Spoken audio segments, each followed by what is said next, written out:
Hey friends, thank you so much for tuning in. In today's episode, I'll be speaking with Dr. Melanie Joy, who is an award-winning psychologist and educator, and she's the author of 7 books, including the best-selling Why We Love Dogs, Eat Pigs, and Wear Cows, Beyond Beliefs, and How to End Injustice Everywhere.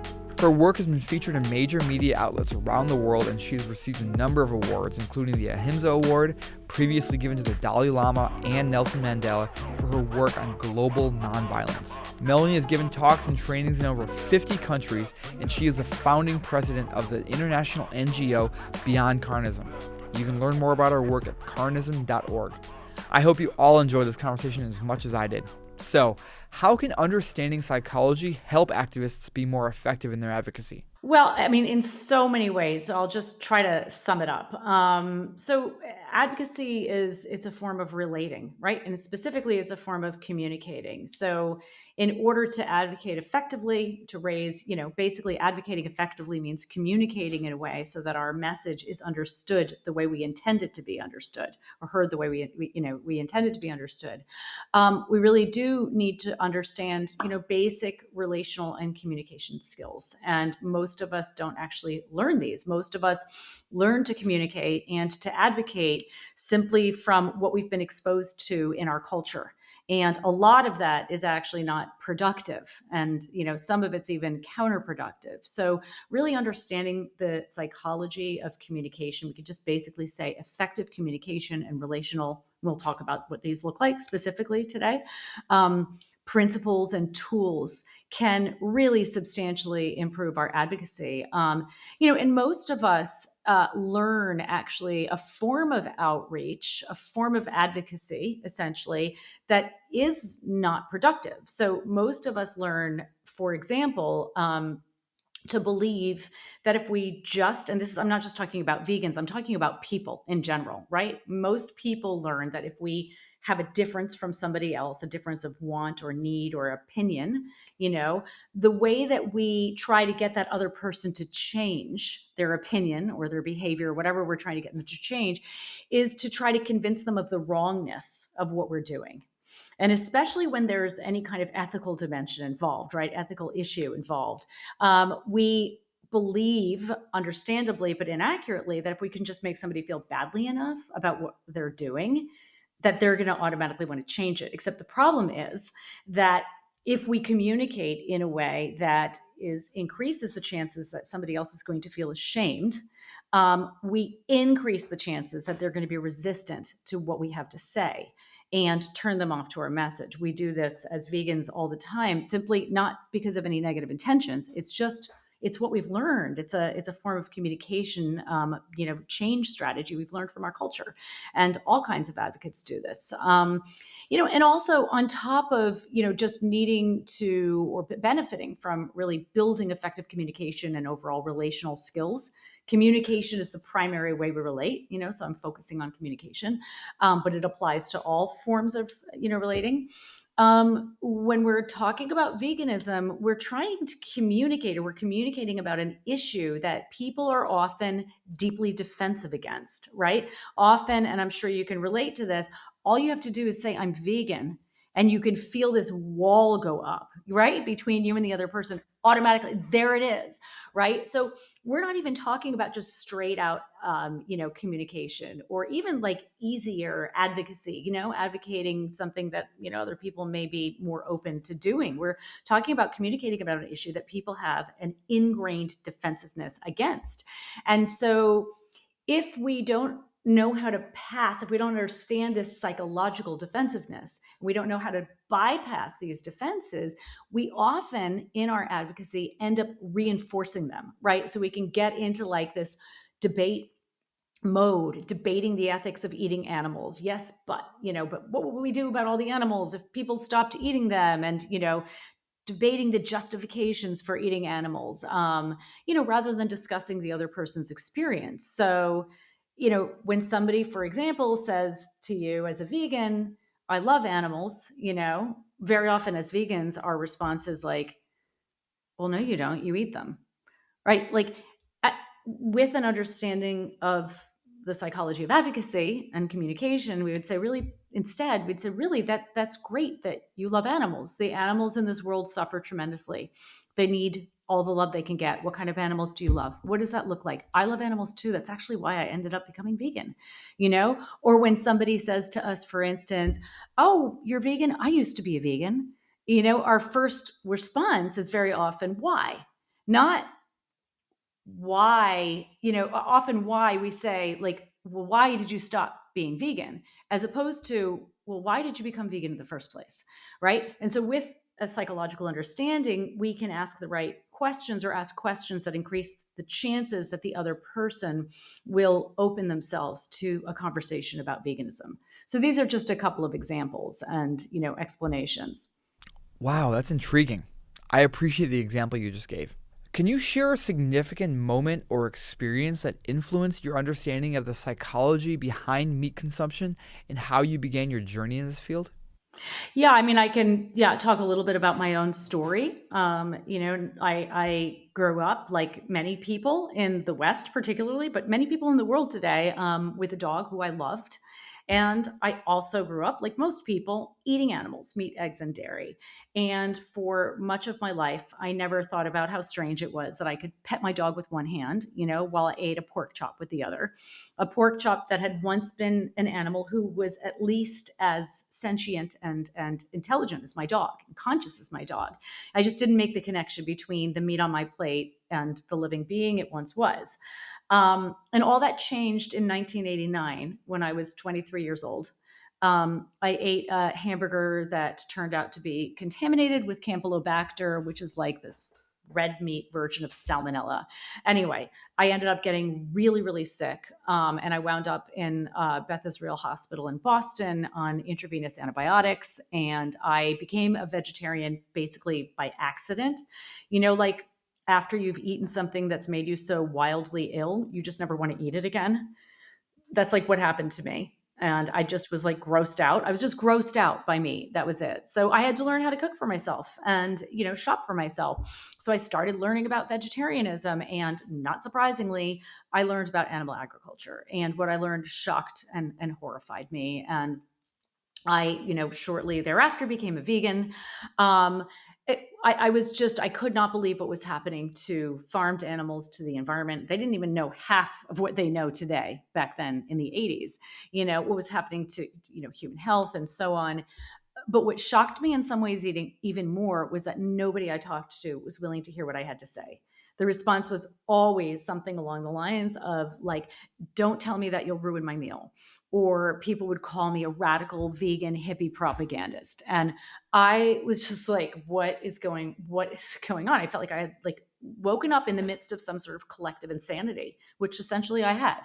And these were like my family and my close friends. They were like rational people. They were justice minded people. They loved their animals, and so and just the way I had been when I was eating animals. So I just became very curious as to how rational, compassionate people could just stop thinking and feeling when it came to this issue of eating animals. And that led me on, my journey beyond my own veganism, but to really understand the psychology of the opposite of veganism, what I came to call carnism, which I know we'll be talking about a little bit today. This carnism is what I came to identify through my doctoral research as the invisible belief system that conditions certain people to eat or conditions people to eat certain animals. It's basically the opposite of veganism. How would you describe how carnism plays a role in society and a justification of the status quo? Well, so carnism is, as I said, it's the opposite of veganism. It is most people assume that only vegans and vegetarians follow a belief system, right? But the only reason that we might eat pigs but not dogs is because we do follow a belief system when it comes to eating animals. When eating animals is not a necessity, which is true for many people in the world today, people who can make their food choices freely, basically. then it's a choice. And choices always stem from beliefs, but people don't recognize that they're making a choice when they're eating animals because they don't see the system that's essentially indoctrinated them to convince them that eating animals is not only the right thing to do, the normal way to be, but it's the only way to be in many cases. So carnism is a special kind of system. It's what's called a dominant system.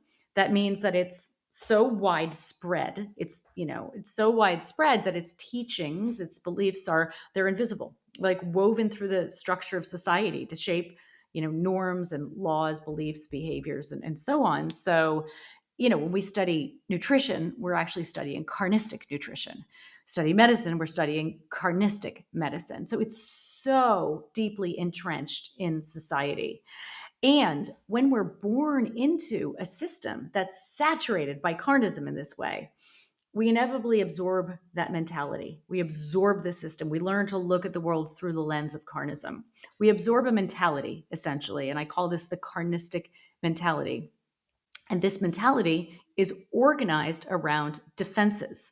This mentality that we absorb causes us to feel defensive against anyone or anything that would get us out of the carnistic box. Anyone or anything that would help us recognize that there is another way, that eating animals is not the only way to be. In fact, it's not even the best way to be, because carnism is not only this oppressive, it's an oppressive system. It's structured like other oppressive systems like patriarchy, racism, and so on. It's also a violent system, as are these other systems. Most people would never willingly contribute to a system that causes extensive, intensive, and completely unnecessary violence to other animals. Never. Most people would be so deeply offended by the system. And yet, most people contribute to it every single day through their food choices. And so, a system like carnism basically needs to use a set of psychological defense mechanisms. They distort our perceptions when it comes to those animals we've learned to think of as food, and disconnect us from our natural empathy from those animals so that we can act against our values of, caring and fairness without even realizing what we're doing. I love how you've developed a concept that is so easy to understand and makes vegans not just feel like they're in the twilight zone and understand that there is something behind why we can or don't act in a certain way. What are your thoughts on infighting within the animal protection movement? Yeah, it's such an important question. And, it's such an important question that, in fact, I spent about a year and a half doing a deep dive into all things infighting a few years ago, about 2.5 years ago. And we launched several months ago infighting.org, which is part of our Beyond Carnism's new End Infighting project. I really was, I've been in this movement for a long time, as you probably surmise. I started to get active after, in the 80s, and I've seen a lot. And it's the animal protection movement has made incredible strides. It's so important. I'm so impressed with the work that's been done and is being done. And, like any movement, it also has its fair of infighting, its fair share of infighting. And, infighting is simply fighting among, individuals who are part of the same group, whatever group that may be. And this can also take it to, when I talk about infighting, I'm not talking about just like, the really overt fighting that is happening out in the world that we can see really clearly. I'm talking also about the dysfunction on teams and organizations, for instance, the lack of collaboration between organizations that might otherwise be working together but are not because they are competing with each other, for instance. So infighting manifests in all different ways. And it's a problem. It's a really, really big problem in the movement. It's a big problem because it is costing a tremendous amount. It's like siphoning a tremendous amount of resources out of the movement. It's like today the movement is actually more resourced than ever before. It's got more professionals in it. It's got more activists in general, more energy. We've got better like technology and research and more funding than ever before. And yet it's almost as though like if the animal protection movement or the animal advocacy movement were if it were a fleet of ships, right, whose goal was to get to the other shore, the vegan shore. It's almost as though we've got the best ships we've ever had, and they're being like personed by the most skilled people we've ever had with the best technology we've ever had. And yet a bunch of people are shooting holes in the bottom of those boats, and just bleeding out a tremendous amount of resources. So I really, having recognized this problem, I did a deep dive, and really came to understand, what are the causes of infighting? What are the consequences of infighting? What are the actual costs of it? And what, most importantly, what can each of us do so that we can immediately become proactive in helping to resolve the problem? And that's why we started infighting.org. And I have a chapter about this in my newish book, How to End Injustice Everywhere. And we can talk a little bit about this issue if you want. I'm very curious to hear more about your thoughts on infighting within the movement. Yeah, absolutely. And, to your point, like, it is sort of epidemic, right? This problem of infighting is epidemic, and it doesn't just affect vegans, and it's not just a problem of cost to vegans and cost to the movement in terms of good people leaving the movement, committed people burning out and quitting, activists becoming less and less effective as they become more and more misanthropic, activists being afraid to speak out and say what they want to say, or even advocate, because they're terrified that another vegan is going to, comment on it and, shame them on social media or something. It also turns off a lot of potential supporters to the cause. Most infighting happens online. Most communication happens online these days.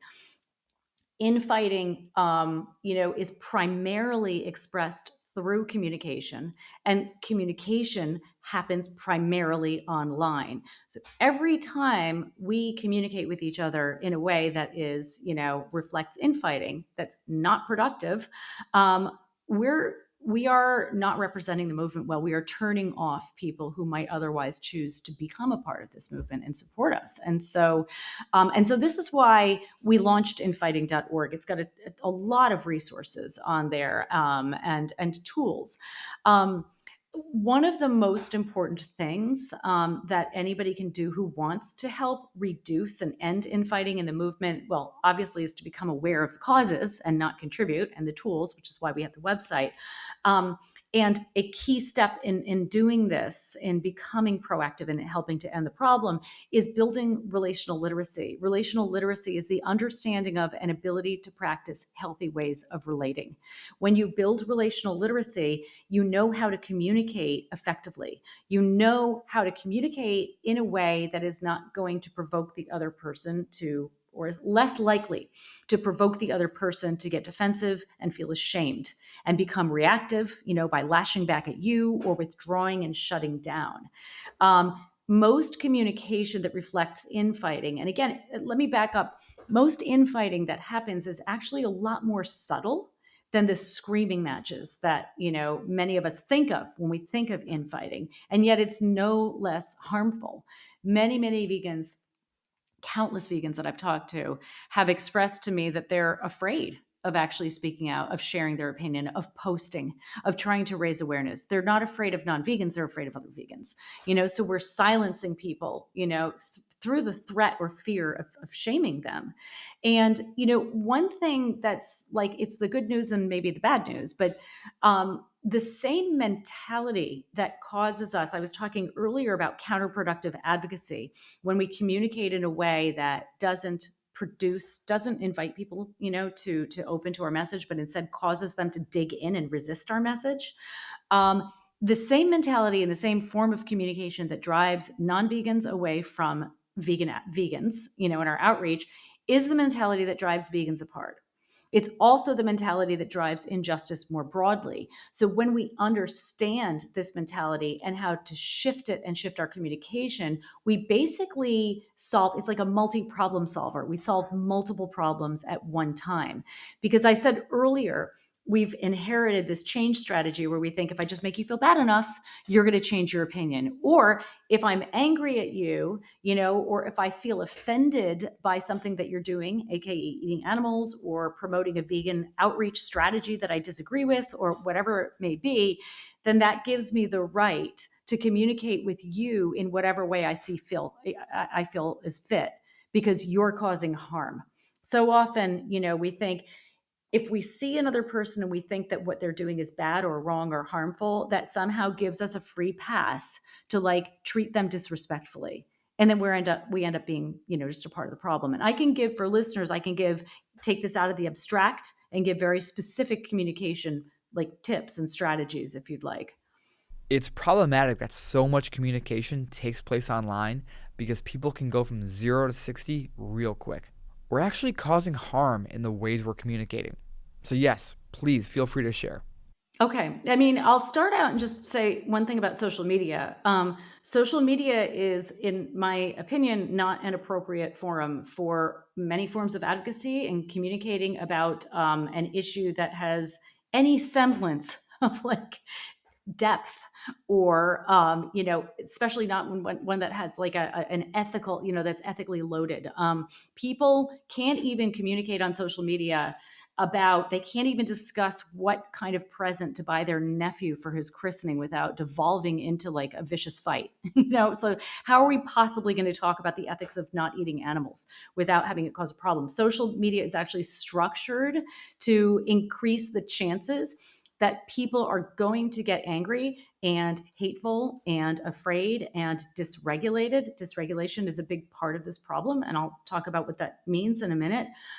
It is structured in a way to increase the chances that we will end up fighting with each other. And I would recommend using social media for very specific purposes, but not for having any kind of a meaningful conversation about eating animals. And we can come back to that later, because I know you wanted to ask a little bit about the uses of social media. And I'll just sort of talk right now about like some effective communication strategies. So I had talked about building relational literacy a few minutes ago, and relational literacy is made up of a bunch of principles and tools that anybody can learn if they want to, and I'll share some resources later. But all of these principles and tools are based on a formula. I call this the formula for healthy relating. So in any interaction, any relationship, any communication, whatever it may be, whether we are relating to another human being, to a non-human being, relating to ourselves, we're always relating to ourselves through our self-talk and our choices that impact our future selves, whether we're communicating or relating as social groups, the formula applies. So the formula for in a healthy interaction, we practice integrity. Basically, that means we treat the other individual or ourselves, if we're relating to ourselves, the way that we would want to be treated in their position. We treat them with respect. And we honor dignity. Dignity is somebody's sense of inherent worth. When you honor dignity, you perceive the other as no less worthy of occupying space on this planet or of being treated with respect, no less worthy than you or anybody else. So you practice integrity and you honor dignity. It's the golden rule, essentially. And this leads to a sense of connection and security. And if you think about any relationship in your life that you consider a good relationship, chances are you trust that other individual respects you, treats you with respect, and sees you as a fundamentally worthy being. And you feel secure and connected with them. And the opposite is also true, right? So when we relate in a way that is unhealthy or dysfunctional, we violate our integrity, right? We treat the other person not in the way that we would want to be treated. And we harm their dignity. That means we think of them, perceive them, and treat them as though they're fundamentally less than, inferior, less worthy of being respected than others. And we create a sense of disconnection and insecurity.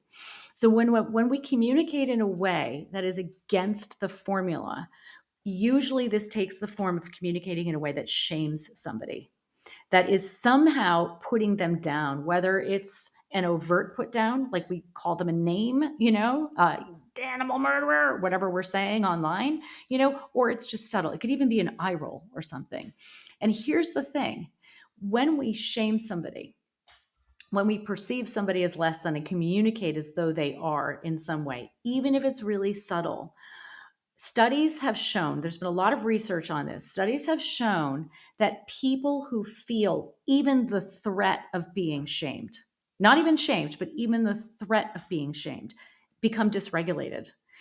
Dysregulated. When you're dysregulated, this means that your nervous system is out of balance. It could be really mild, so you don't even notice it. But everybody listening, you all know what it feels like to be dysregulated because we're all in and out of dysregulation, throughout a given day. So you open your computer, you're checking your email, you get an email with the subject heading urgent with 5 exclamation points. Probably you get a little dysregulated reading that. You open social media, takes less than a second, you can start to get dysregulated. You can be severely dysregulated where you feel really hijacked, emotionally hijacked, or mildly.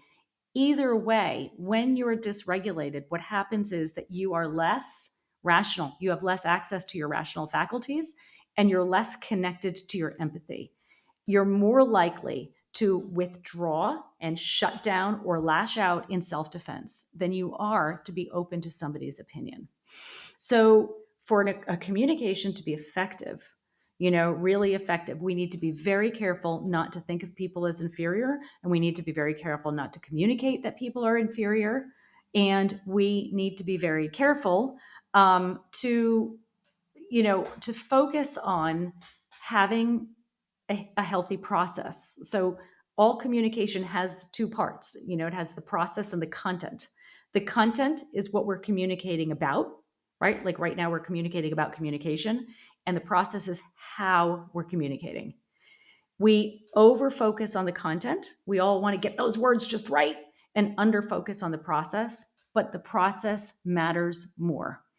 When you're like, if you think about a conversation you had 6 months ago, you might have entirely forgotten what you talked about. The whole content might be gone, but chances are you still remember how you felt in that communication. The process determines how we feel. So when your process is healthy, it reflects the formula. Your goal is not to be right, which means to make the other person wrong. It's not to win, which means to make the other person lose. Your goal is mutual understanding. And when you can commit to having a healthy process, everything changes. In like life just changes. I love that. Respect, dignity, and understanding are so integral for us to become the best activists that we can be. What are effective strategies to use in conversation when discussing veganism with non-vegans?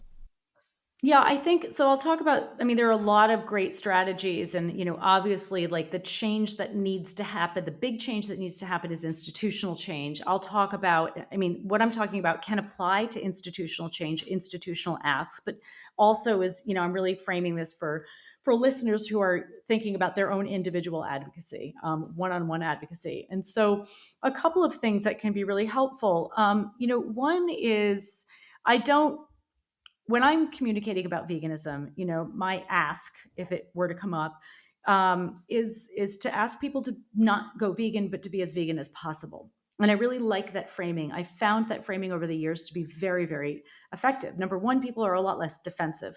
It's a much more respectful ask because you don't know what's possible for other people. And it gives them the ability to stay the expert on themselves. And frankly, if everybody in the world were as vegan as possible, the world would become vegan pretty quickly.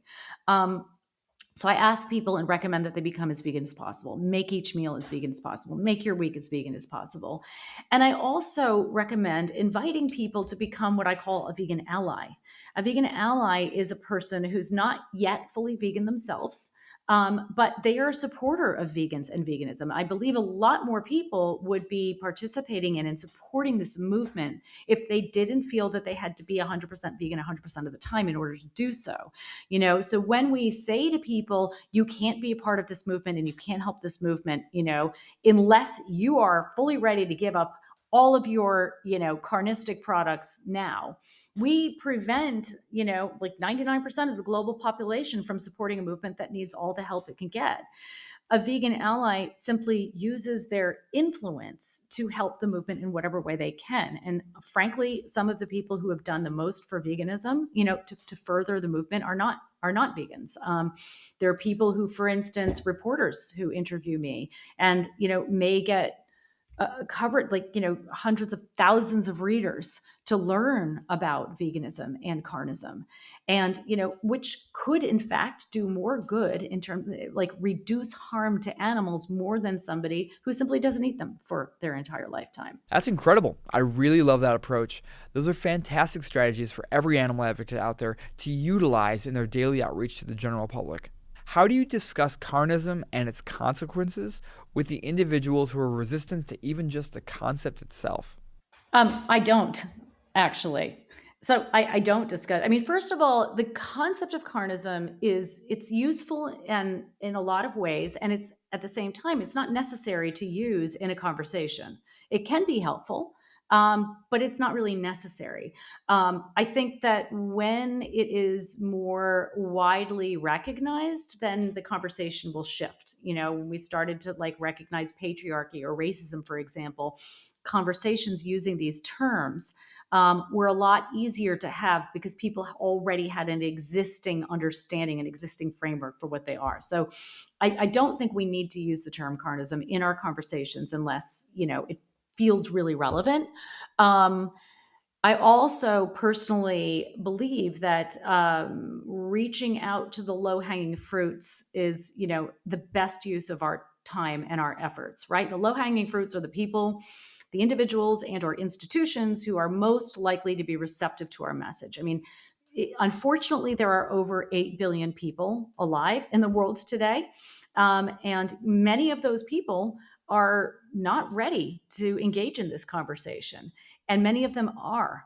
And so often, as vegans, we can feel like, especially when it comes to some of our family members, right? We can feel like we've got to be fighting, quote unquote, fighting the good fight. We've got to be like using our advocacy however and whenever we can. So, we'll spend endless hours, weeks, months, years trying to like get through to Uncle Bob, who's completely shut down to veganism. But I know he's got a heart of gold in there. If I could just crack through and get to Uncle Bob, I will have succeeded. All of that effort could have been used for like the 500 other people who really are open, you know? And if somebody is telling you, like, this isn't my jam, like, I don't want to hear this. I don't want to have this conversation. I don't believe animals have feelings or, whatever else they might be saying. Okay, like, fine, move on to the next 20,000 people who feel differently. Many people in the world today are ready for this conversation in a way that they never have been before. What are the leading ways to find common ground between vegans and those who you describe as carnists? Well, first of all, I want to say that I used the term carnist in the original version of my book, Why We Love Dogs, Eat Pigs, and Wear Cows. In the newer version, it's not in there anymore. And I took it out for a couple of reasons, one of which it got picked up by vegans who were using it as a slur. And I didn't want that. And even when people weren't using it as a slur, it comes across as a pejorative and as creating an identity that I felt, I realized in retrospect was not productive. So I actually don't use the term carnist, but I use the term carnistic as an adjective, and carnism, obviously. So that said, in answer to your question, how do we find common ground? And I think one of the most important ways that we can find common ground with non-vegans is to like remember our own carnism. Like, so often we become vegan and like, a few months later it's like, oh my god, we're looking at people eating like a Big Mac. How could he do that? Like, well, that was like you a few months ago. Like, that's how the same way we all did. But we forget, and we forget because the human memory is short sometimes, and we forget sometimes because it's easier not to remember, it's less painful to remember. For whatever reason, it's just important to remember your own carnism. Otherwise, you start to see that other person is somehow fundamentally different from you, and they're not. And it becomes easier to sort of like to look down on and judge somebody's choices when you forget that those were your choices once as well. And you can also share your own carnism. Very often when I'm talking with a non-vegan, I share my memory of my carnism. I share how I loved my Italian nana's lasagna, for instance. And it's also important to remember that we are more than just our veganism. And there's a lot of times, especially when you're really immersed in veganism, you can look at non-vegans and be like, a non-vegan is a non-vegan and all non-vegans are the same. And yet you may have more in common with certain non-vegans than you do with many. Certainly do have more in common with certain non-vegans than you do with many vegans. So you can find points of connection. Maybe you're both grandparents. Maybe you're both working in IT. Maybe you both love to go climbing, whatever it may be. We all have so many multiple points of connection, but with others. But the first step is in your mind. It's in your attitude when you're approaching somebody. Are you looking at them as fundamentally different from you? Or, and approaching them as the other? Is your goal to change them? Or are you recognizing them as being just another person, just like you are, with hopes and dreams, who's loved and lost, who has fears and probably a lot more in common with you than you might realize. I think it's really important to make people feel something. Like the late great Maya Angelou said, people will forget what you said, people will forget what you did, but people will never forget how you made them feel. Given how much discourse takes place in the digital space now, how should advocacy be altered in this realm? Yeah, I mean, it's as I was saying before, social media is really structured to incite to dysregulate us. I mean, and this is very well known at this point, and we've already talked about the problems of being dysregulated, communicating from a place of dysregulation. We're just going to not be rational. We're not going to be as rational. We're not going to be as open minded. We're not going to be as empathic. We're going to be digging in our heels and essentially fighting and getting triggered and triggering other people. And so I think it's really important that, so it's not that we're going to be able to just get off of social media, because we have to use it. We have to be able to use it. And I think it's important to use social media to do a few things. One is to raise awareness of an issue as it emerges, so you have an event you want to raise awareness about, there's an incident you want to raise awareness about.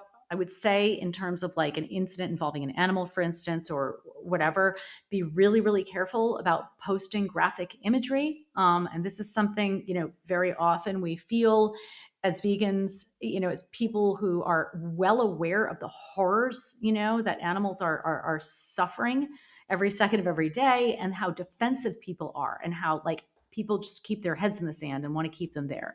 We feel this sort of compulsion to bang them over the head with graphic imagery to try to break through the defenses. The problem is that when you shock people with graphic imagery, or show them too much graphic imagery, it often causes the opposite thing to happen. Rather than becoming open to what's going on, people shut down in self-defense, and then can end up looking at you and projecting onto you that you're the bad guy, you're the perpetrator, because they felt that you engaged in a form of emotional violence toward them, which you basically did. Like, we don't know what somebody's trauma history is. We have no idea. I can tell you that there are things that I will never be able to unsee that I was exposed to because somebody posted them online, or somebody, for various reasons, without asking my consent. And I'm not a better person for that. In fact, I'm probably a less effective person because of that. So we have to be really, really careful. So if you're posting graphic imagery, get consent, put a warning on there so people can turn away if they need to. Now, a lot of people choose not to, and they will witness. But if you don't do that, people are going to feel victimized by you and feel that this is a form of emotional violence that you've inflicted on them. And when people feel like victims, they see you as the perpetrator. So instead of getting angry at animal agribusiness, carnistic agribusiness, they're going to project that on you. And plus, it's just not fair to them. So that's one thing I think is really important, not just on social media, but in general. We need to reduce vegans' exposure, to this kind of graphic imagery. And a lot of the people who are getting shocked, by this imagery are not non-vegans. They're vegans who are following your feeds. They're vegans who are following you online and connected with you online. And we have a big problem in our movement of like untreated, unchecked trauma that a lot of us are suffering from because of what we have been exposed to and what we're aware of. And unless we, the more that we can reduce the level of traumatization in our movement, the more we will reduce the level of dysregulation in our movement, the more we will therefore reduce the burnout levels in our movement and the infighting in our movement and many other connected problems. So be really careful with shocking, like graphic imagery of animal suffering. Use social media to raise awareness when you need to. Use social media to correct incorrect information. If you see it, objectively state the fact and link to the research, that's true, because there's a lot of false information, misinformation and disinformation out there that needs to be called. and we need to do this. I think this is important. And do not use social media for debates and for trying to convince people. It is rarely productive and very often creates the opposite outcomes of what you want.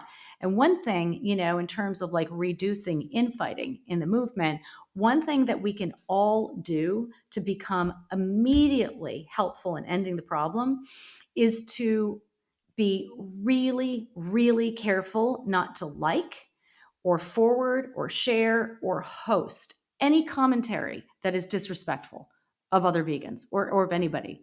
And one of the reasons that sort of the louder voices in fighting, I would say this is in bullying, essentially, one of the reasons that in bullying continues to happen and infighting happens the way that it does is because of the passive bystanders of vegans. It's, that give people a platform. Delete it. Get it off. Do not provide a platform for people who are communicating in ways that are causing harm to other vegans or, frankly, anybody. And we take away a lot of the power of voices that are driving some of the primary, dysfunction in the movement. Agreed. Sometimes you can't control what you see on your social media feed. How do you foresee the relationship between vegan advocacy and psychological research evolving in the future? Well, I mean, it already is and already has been, as the movement grows and support for the movement grows, more and more professional like researchers are actually in the movement and engaging with it as well, even if they're not vegans themselves. So it's been really interesting to see. I definitely think we need research looking at what I just talked about, like what kind of imagery is most compelling and how much to show and how to show it and when to show it. You make a really good point. Like, maybe the graphic imagery is more appropriate. And I agree with you actually for documentaries rather than social media. So these are really important questions to be asking and looking at from a research perspective. And also, I think really looking at ways to help mitigate some of the trauma in the movement. I mean, there's tons of great research on treating trauma. There hasn't, to my knowledge, been any real substantial research looking at the particular type of trauma that people experience. What vegans experience, for instance, and where we're constantly exposed to people eating animals in front of us, and how to sort of psychologically navigate that and build our own resilience. I write about this and I draw on existing research in trauma, but I think it would be really interesting to look at this a little bit more deeply. And of course, research looking at the most effective advocacy strategies, which is also already happening. And it's not just happening among vegans, it's happening in other justice movements as well. Like there's more and more research looking at what it takes to get people to move the needle so that they change problematic behaviors and move closer to, living in alignment with movements that are asking them to be more compassionate and support various forms of justice. So yeah, I mean, I could go on and on about it, but I think that's probably the biggest. Those are probably the main areas. So, Melanie, how can people get involved with your work and take action with you? So we are, my organization is Beyond Carnism, and one of our key program is a Center for Effective Vegan Advocacy, and we are really a service organization. We are in service of, the movement that's working to advance veganism and advance support for veganism. So people come to us. We have so many resources, most of which are free resources. We have courses, we have videos. I have written 7 books that cover a variety of topics. One of the books is, a one-stop guide to building relational literacy called Getting Relationships Right. So you can visit us at carnism.org. And you can also go to, as I said earlier, infighting.org, which has a tremendous amount of resources for building resilience, relational literacy, and learning about infighting. Thank you so much for taking the time to do this. It's been a pleasure. Thank you. Melanie's work is astonishing and powerful. Our conversation was captivating. Utilizing effective communication and psychological tactics is so important if we want to create a kinder world for animals. Melanie's expertise is absolutely helpful in making that happen. Thank you for joining me today. I hope you enjoyed this episode. If you felt like this conversation was meaningful, please share with your friends and family. Also, please like, share, and subscribe to listen to upcoming episodes.